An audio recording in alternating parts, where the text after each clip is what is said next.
Char! Hello mga kababayan, this is Brian and you are watching again my short vlog for our today's short episode. Tayo po ngayon ay nandito sa may Babin Cook. Yes! Char! And today is Sunday. Oo. Nag-decide ako, wala akong pasok ngayon, naka-day off ako ngayon. And nag-decide ako na mag-8 AM pa lang na gumawa, mag-shoot mga kaartihan ko sa buhay dito sa Dubrovnik. Na I decided na sa Babin Cook magpunta. I will try my best din na pumunta later ng Old Town. So sulitin ko talaga yung rest day ko dahil ang tagal ko hindi nakapag-contents. Ilang araw akong hindi nakakapag-upload. Ayan. So susulitin ko talaga itong araw na to. So ang ginawa ko lang ngayon is nag-shoot lang ako ng mga, alam yung mga paandar ko sa buhay. Yeah. So, nandito na ako. Ayan, dala ko yung camera. Ito, gamit ko. Nagdala ako ng drone. Tapos, konting landscape pictorial lang. Hindi selfie-selfie. Ito, pipicture ako lang itong lugar na to. Nagpalipad ako ng drone for my presentation. And, wait lang. Sali ko itong camera ko. Wapo! Ayan. Ayun, so I decided na mag-shoot na rin ng isang vlog. So sabi, susulitin ko talaga. Oo. Pag-uusapan natin ito, a day in my life, sa ating rest day, ano yung pinagkakaabalahan ko. Kamusta tayo this season? Kamusta ang buhay-buhay? Yes, so yan ang ating pag-uusapan. Samahan niyo ako sa ating ilang minutong pag-uusap dito sa seaside. And nag-me time ako. Ang iba yung feeling. Nagmumuni-muni ako. Basta, ang dami ko ka-art yan sa buhay. Ang dami kong pinagkagawa ngayong araw na to. Wala pang akong kalahati, pero I'm happy na may na-accomplish ako and hopefully maganda yung kalabasan kapag in-edit ko na siya. Ayan, so may konting chikahan lang tayo for today. And before anything else, syempre, if you haven't yet subscribed and if you are new to this channel, please help me to reach 14,000 subscribers. Thank you so much sa lahat po ng mga nagsusubscribe, sa mga nagpa-follow. Ayan, magla-live din ako mamaya. So, usilitin ko talaga itong rest day ko dahil na-miss ko kayong lahat. And I'm so happy na nakakapag-upload ulit ako ng mga videos ko kahit talaga hectic talaga yung schedule. Oo, gagawa natin ng paraan nyo. So, nandito lang ako guys. Nakaupo lang ako dito. Pakita ko sa inyo. Ayan, kita nyo ba? Ayan yung silya ko. Dala ko itong tripod. And ibababa ko itong tripod ko. Wait lang. Ayan. So, mga paandar ko lang sa buhay. Pag nakasama nyo talaga ako. Actually, nag-iisip pa ako ng pwede ko pang i-shoot. Uupo na lang ako guys ha. Yan, nag-iisip pa ako ng pwede kong i-shoot. Ayan, may dala ko dito.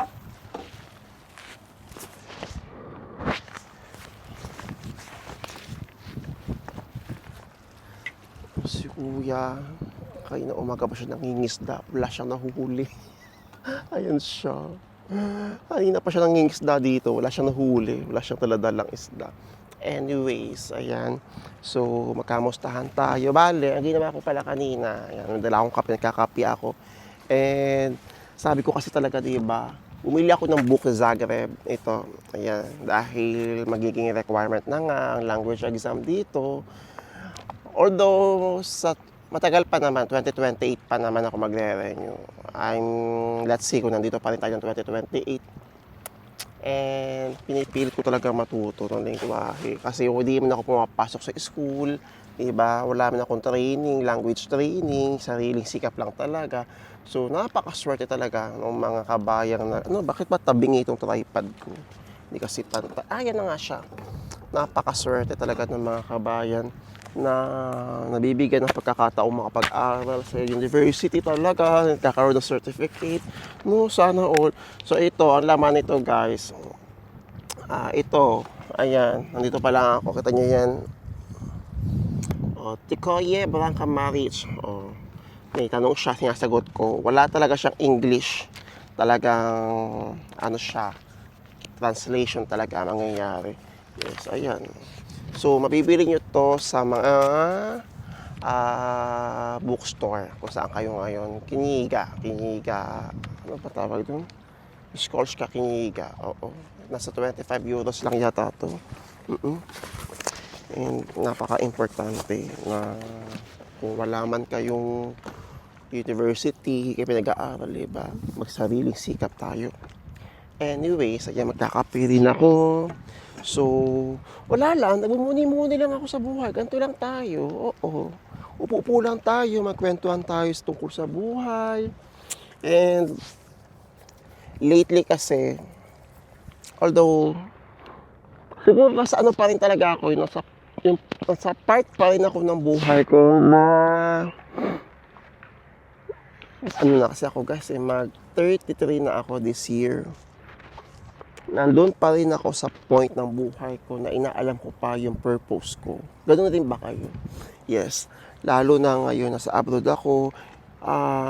Alam niyo yung meron pa rin pressure sa part ninyo. Although wala na akong wala akong sinusuportahan except sa parents ko sa Pilipinas. Walang pressure yung family ko pagdating sa akin. Pero, syempre, tumatanda rin naman tayo. And then, iniisip ko, ano ba mangyayari, hanggang kailan ba, ano ba, may patutunguhan pa yung mga ginagawa ko. Ayun, so lately, ganun yung naiisip ko, and hindi naman mawawala sa tao yan. And hindi ko naman sinasabing ako lang yung ganun. Alam ko na marami sa atin ay nakaka-encounter na ganun. Kaya pumunta ako sa seaside, guys, dito sa seashore na to, sa babig ko, kasi bibihira ko itong puntahan. And gusto ko lang magpahangin. Alam mo yun, hindi lang trabaho nakikita ko, hindi lang apartment. Nakakita ko ng mga ganito, nag-me time ako habang nagkakape. Ito, may baon akong kape. So sa mga kabaya, sa mga kagaya ko na alam mo yun, dumadaan sa ganitong sitwasyon, although ano naman siya, normal siya sa isang tao. Wala akong anything na dinadamdam. Oo, kumbaga normal sa araw ng isang tao na may pagkakataon talaga na gano'n yung nafe-feel mo. I'm okay, ha? Talagang sabi ko, labas muna ako ng bahay. Oo. Kasi nga, parang kailangan kong lumanghap ng sariwang hangin. Hindi yung makakalangkap lang ako ng sariwang hangin pag maglalakad ako papunta ng trabaho. Yun, gusto ko yung mga ganito lang. Namiss ko yung ganito, uupo lang ako, wala akong ibang iisipin. Manonood lang ako ng hampas ng alon, yung mga yating dumadaan, ayan. So, sa mga kabayan, i-enjoy na lang natin ang buhay. Oo, wag lang tayo puro trabaho. And, itong mga ganitong practices sa buhay natin is, ang gwapo niya talaga. Ayan, gusto ko yung mga gwapo. It takes mga kahit sa ganitong simpleng paraan hanggat wala pa tayong sahod. Oo. Upo lang kayo sa isang sulok, magmasid-masid, hinga, inhale, exhale, and everything will be okay. Yes, everything will be okay. Huwag tayong makalimot magdasal. So, wala naman tayong konting pag-uusapan about Croatia, guys. Buhay-buhay naman, oo. Bigyan natin ng pagkakataon sa sarili natin na sagutin muna yung mga tanong sa utak natin. Personal na buhay. Hugot. Oo. And speaking of, ayan, sige, pag-usapan natin yung trabaho. Napakadaming trabaho. Oo. Nakakapagod na rin talaga. Oy, normal lang mapagod, ha? Wag yung sabihin nag-i-inarte na naman si Boracay. Kala mo naman talaga. Oo. Kahit paulit-ulit na lang din naman kasi ginagawa ko.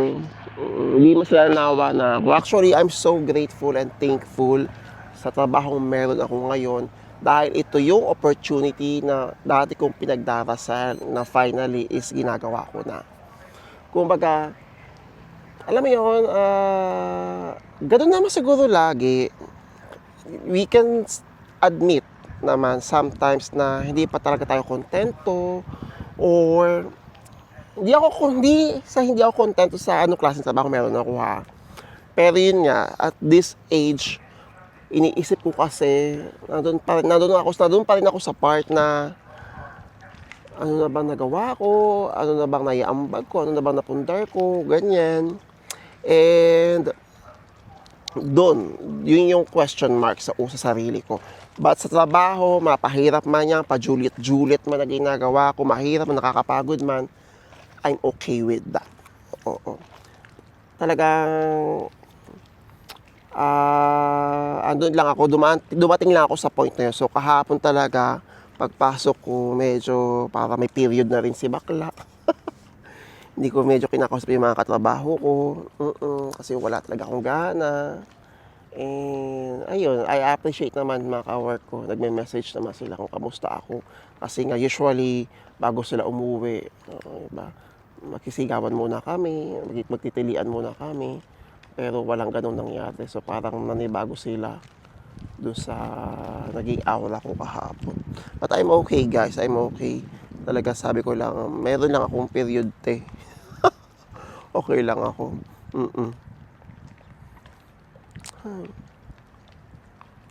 Pero nakakamiss yung ganito. Yung ganitong vlog lang, simpleng vlog lang. Uupo ka lang talaga sa sulok. And talaga, isa sa mga pinagpe-pray ko talaga guys, yung ma-fulfill ko yung self-dream ko na maging, alam mo yun, gusto ko talaga itong ginagawa ko, gusto ko itong nagva-vlog, gusto kong photography, gusto kong gumagawa ng mga video, anything, lahat yan, gusto ko talaga siya. And Lord, hopefully dumating yung pagkakataon, hindi naman agad-agad. But I hope someone out there is watching our contents, alam mo yun, na-appreciate yung mga contents natin, iba, yun lang talaga. Gusto ko talaga na mapakilala yung platform na meron ako. Wala man ako maiambag ng malaki sa buhay ninyo guys. I mean, but I hope na yung mga ina-upload ko is nakakapagpagaan din somehow. Yung mga pictures na ina-upload ko sa Instagram, ayan. No, kasi aside from vlogging, gusto ko rin talaga maging photographer, gusto ko maging video, gusto ko maging director, gusto ko maging artista, gusto ko lumalabas sa TV, sa camera. Ang dami-dami kong gusto. Oo. Hay, ganun talaga guys. Kapag mangangarap kayo, taasan nyo na. Kasi wala namang iba magdadefine ng pangarap niyo kundi kayo. Walang iba makakaalam ng way kung paano nyo ipupursue yung pangarap niyo kundi kayo. And it doesn't matter kung ano yung sabihin ng ibang tao sa mga gusto nyo pang gawin sa buhay outside your work. Kasi hindi naman sila yung gagawa, kundi kayo. So don't listen to them. Listen to yourself. Samahan nyo ng prayers. And believe in yourself na kaya nyo. Never compare yourself, guys, sa mga nakikita ninyong ibang tao na may parehas na ginagawa. Iba? Never ever compare yourself. Just be happy for them and be happy sa mga crafts na ginagawa ninyo. And I would like to congratulate in advance everyone sa mga kabayan natin na talagang patuloy yung hustles, patuloy yung success sa mga tiyatamo dito sa Croatia, saan man sa mundo, yan sa mga friends ko, oo. I'm so happy for you guys. I'm so happy for you. And yun lang talaga. Siyempre, gusto ko rin makauwi ng Pilipinas. Gusto ko rin makabakasyon. I'm really looking forward and hopefully may inaayos lang talaga kami sa apartment. And iba sabi ko nga before na nag-live out ako on my own kasi ayoko na bumalik sa Middle East type na sharing. But siguro napagod na rin yung bulsa ko, napagod na rin ako, and kailangan ko mag-sacrifice. Kailangan ko mag-sacrifice for this time for myself. Dahil nga, sabi ko nga kanina, di ba? Meron tayong gustong gawin and medyo mabigat na rin sa bulsa, yung rent ang binabayaran ko, nahihirapan ako mag-save. So, sacrifice for this time. Sacrifice tayo for this time. And I know naman yung mga if ever na may lilipatan ako, yung mga nakatira doon, kilala ko na rin, naka-duty ko na sila. Yes, so we will see before matapos ng buwan na to kung ano mangyayari. Yeah. But ganun talaga yung buhay. We have to sacrifice something and we always have to adjust. And I'm contented naman na na-experience ko na mag-live out. Ayan, yung mga panahon nagli-leave out ako is nagawa ko naman yung mga gusto ko, di ba? Nakapag-contents naman ako. Ayan. So, we will see. We will see. Ay. Nawala yung antok ko. Talagang iba yung feeling. Naamoy ko yung yung alat ng tubig. Yeah, paubos na yung kape ko. Yun lang, di ba? Kwentuhan lang tayo about sa buhay. Masaya-saya ng ganito. And grabe, dalawa yung cruise ship na nakapila dito. So, this week, ayan, wala ulit akong rest day. Open ulit kami ng Sunday. But next month, magkakaroon na kami ng student. So, hopefully, ang mangyari kapag dumating yung mga bata is wag naman pahiramin kami. Kasi lagi na lang kami yung pinapahiram. So, hopefully talaga. Yes, hopefully na ma-pursue yung Guwapo. Oo. Ayan, so hopefully talaga is ma-fulfill na 4 sa umaga, 3 sa hapon. Kasi hanggang alas 9 lang kami. And hindi talaga siya matatapos ng alas 9 ng gabi. So yung mga panggabi is nalulugi rin naman kasi kailangan mo mag-extend ng oras, ayusin mo yung paninda, stove, maglilinis ka pa. So lugi yung alas 9. Yes. Anyways, ayan, yun lang, short life update lang tayo. Alas 8 pa lang ng umaga.